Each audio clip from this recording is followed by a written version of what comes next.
Hobbies of ಶುಭ ಚಾನೆಲ್ನ ಎಲ್ಲ ವೀಕ್ಷಕರಿಗೂ ಕೂಡ ವರಮಹಾಲಕ್ಷ್ಮಿ ಹಬ್ಬದ ಶುಭಾಶಯಗಳು. ತಾಯಿ ವರಮಹಾಲಕ್ಷ್ಮಿಯ ಕೃಪಾ ಕಟಾಕ್ಷ ತಮ್ಮೆಲ್ಲರ ಮೇಲಿರಲಿ.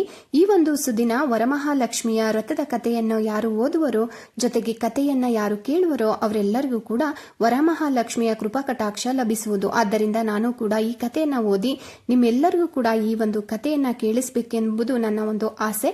ಹಾಗಾಗಿ ಈ ಒಂದು ಕಥೆಯನ್ನ ಓದ್ತಾ ಇದ್ದೀನಿ. ಪ್ರತಿ ಹಬ್ಬ ಹರಿದಿನಗಳಿಗೂ ಕೂಡ ಒಂದು ಹಿನ್ನೆಲೆ ಇದ್ದೇ ಇದೆ. ಪುರಾಣ ಐತಿಹ್ಯದಲ್ಲಿ ಇದಕ್ಕೆ ಕಥೆಗಳ ಉಲ್ಲೇಖಗಳು ಕೂಡ ಇವೆ. ಅಂಥದ್ದೇ ಒಂದು ಕಥೆಯ ಉಲ್ಲೇಖ ವರಮಹಾಲಕ್ಷ್ಮಿ ಹಬ್ಬದ ಸಂದರ್ಭದಲ್ಲಿ ಮಾಡುವಂತಹ ವ್ರತಾಚರಣೆಗೂ ಕೂಡ ಇದೆ. ಆ ಕಥೆ ಯಾವುದು ಅಂತ ಕೇಳೋಣ ಬನ್ನಿ. ಅದು ಪೂರ್ವಕಾಲ, ದೇಶ ಸತ್ಯಲೋಕ. ಅಲ್ಲಿ ಋಷಿಶ್ರೇಷ್ಠರೆಲ್ಲರೂ ಸೇರಿದ್ದರು. ಪುರಾಣಿಕ ಶಿಖಾಮಣಿ ಸೂತ ಮಹರ್ಷಿ ಅವರ ಪ್ರವಚನ ಇತ್ತು. ಆ ಋಷಿಶ್ರೇಷ್ಠರೆಲ್ಲರೂ ಸೂತ ಮಹರ್ಷಿಗಳ ಬಳಿ ಪ್ರವಚನದ ವಿಚಾರ ಮಾತನಾಡುತ್ತಾ, ಪುರಾಣ ಪುರುಷೋತ್ತಮರಾದ ತಾವು ತ್ರಿಕಾಲಜ್ಞಾನಿಗಳು. ನೀವು ನಮಗೆ ಅನುಗ್ರಹ ಮಾಡುವುದಾದರೆ ಲೋಕದಲ್ಲಿ ಸರ್ವ ಸೌಭಾಗ್ಯಗಳನ್ನ ಕೊಡುವ ಉತ್ತಮವಾದಂತಹ ಒಂದು ವ್ರತಾಚರಣೆಯನ್ನ ಹೇಳಿ ಎಂದು ಕೇಳಿಕೊಳ್ತಾರೆ. ಋಷಿಶ್ರೇಷ್ಠರ ಮಾತನ್ನು ಮನ್ನಿಸಿದಂತಹ ಸೂತ ಮಹರ್ಷಿಗಳು ತಮ್ಮ ಪ್ರವಚನದಲ್ಲಿ ಕಥೆಯೊಂದನ್ನು ಹೇಳಲು ಅಣಿಯಾಗ್ತಾರೆ.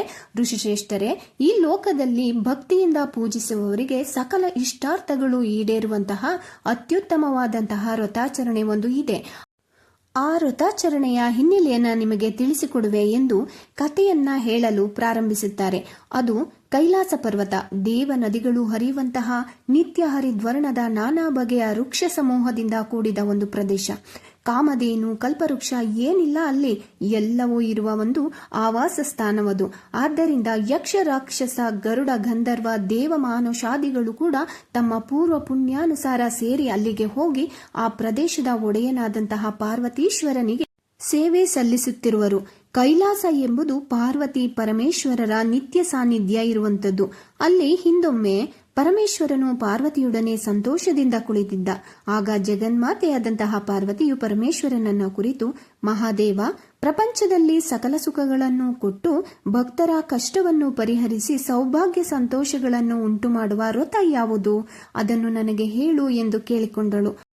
ಆಗ ಪರಮೇಶ್ವರನು, ಪಾರ್ವತಿಯೇ ಕೇಳು, ಸರ್ವ ಸಂಪದ್ಭರಿತವಾದಂತಹ ಪುತ್ರ ಪೌತ್ರದಾಯಕವಾದಂತಹ ಸನ್ಮಂಗಗಳ ಸಂತಾನಕರವಾದ ವರಲಕ್ಷ್ಮಿ ವ್ರತ ಎಂಬುದು ಒಂದು ಇದೆ. ಈ ವ್ರತವನ್ನು ಭಕ್ತಿ ಸಂಪನ್ನರಾದ ಹೆಂಗಸರಾಗಲಿ ಗಂಡಸರಾಗಲಿ ಮಕ್ಕಳಾಗಲಿ ಮಾಡಬಹುದು.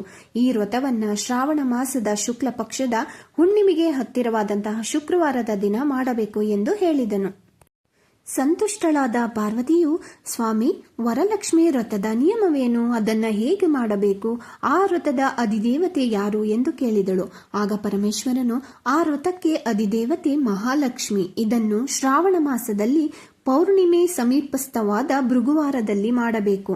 ಆ ರೀತಿ ವ್ರತ ಮಾಡಿದ ಭಕ್ತರ ಕೋರಿಕೆಗಳೆಲ್ಲ ಕೈಗೂಡಿ ಕಷ್ಟ ಕಾಯಕಗಳು ಕೂಡ ನಾಶವಾಗುವುದು.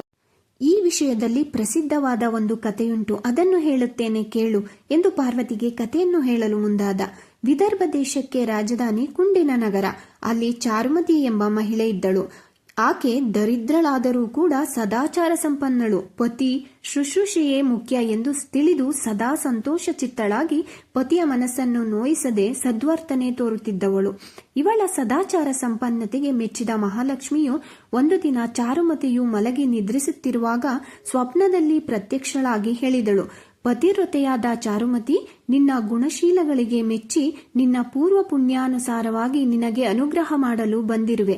ಮಹಾಲಕ್ಷ್ಮಿ ನಾನು. ಈಗ ನಾನು ಹೇಳುವ ವಿಷಯವನ್ನು ಗಮನವಿಟ್ಟು ಕೇಳಿ ಆಚರಿಸು.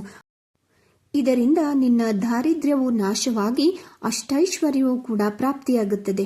ಶ್ರಾವಣ ಮಾಸದಲ್ಲಿ ಬರುವ 2ನೇ ಶುಕ್ರವಾರದ ದಿನ ಪ್ರದೋಷ ಸಮಯಕ್ಕೆ ಸರಿಯಾಗಿ ವಿಧಿವತ್ತಾಗಿ ಯಾರು ನನ್ನ ಪೂಜೆಯನ್ನು ಮಾಡುವರೋ ಅಂತವರಿಗೆ ನಾನು ಸಕಲ ಭೋಗ ಭಾಗ್ಯಗಳನ್ನು ಕೊಡುವೆನು.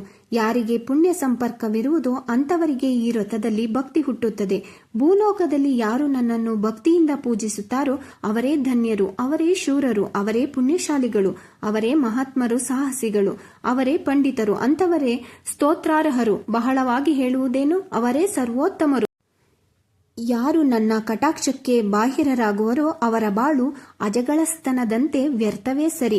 ಆದ ಕಾರಣ ನೀನು ಈ ವ್ರತವನ್ನು ಮಾಡಿ ಧನ್ಯಳಾಗು ಎಂದು ಉಪದೇಶಿಸಿ ಅಂತರ್ಧಾನಳಾದಳು. ಈ ಘಟನೆ ಬಳಿಕ ನಿದ್ದೆಯಿಂದ ಎದ್ದ ಚಾರುಮತಿಯು ನಡೆದ ಘಟನೆಯನ್ನು ತನ್ನವರಿಗೆ ಹೇಳಿದಳು. ಕೆಲ ದಿನಗಳ ಬಳಿಕ ಶ್ರಾವಣ ಮಾಸದ 2ನೇ ಶುಕ್ರವಾರ ಬಂದಿತು. ಆ ದಿನ ಬಹುಜನ ಭಕ್ತರು ವರಮಹಾಲಕ್ಷ್ಮಿಯನ್ನು ಪೂಜಿಸಿ ಸಂತೋಷದಿಂದ ಕೋರಿಕೆಗಳನ್ನು ಕೈಗೂಡಿಸಿಕೊಂಡು ಸುಖದಿಂದ ಬಾಳುತ್ತಿದ್ದರು. ಆದರೆ ದರಿದ್ರಳಾದ ಚಾರುಮತಿಯು ನಿಯಮದಿಂದ ಈ ವ್ರತವನ್ನ ಮಾಡಿ ವರಲಕ್ಷ್ಮಿಯ ಕಟಾಕ್ಷದಿಂದ ಅಷ್ಟೈಶ್ವರ್ಯವನ್ನು ಕೂಡ ಪಡೆದಳು. ಸುಖವನ್ನು ಅನುಭವಿಸುತ್ತಾ ಬಡವರಿಗೆ ಅನ್ನದಾನ ಮಾಡಿ ಬಂಧುವರ್ಗದವರನ್ನ ಪ್ರೀತಿಯಿಂದ ಕಾಪಾಡುತ್ತಾ ಭೂಲೋಕದಲ್ಲಿ ಅನಂತವಾದ ಅಪಾರ ಸೌಖ್ಯ ಅನುಭವಿಸಿ ಪರಲೋಕದಲ್ಲಿ ಶ್ರೇಷ್ಠವಾದ ಪತಿ ಸಾಯುಜ್ಯವನ್ನು ಪಡೆದಳು.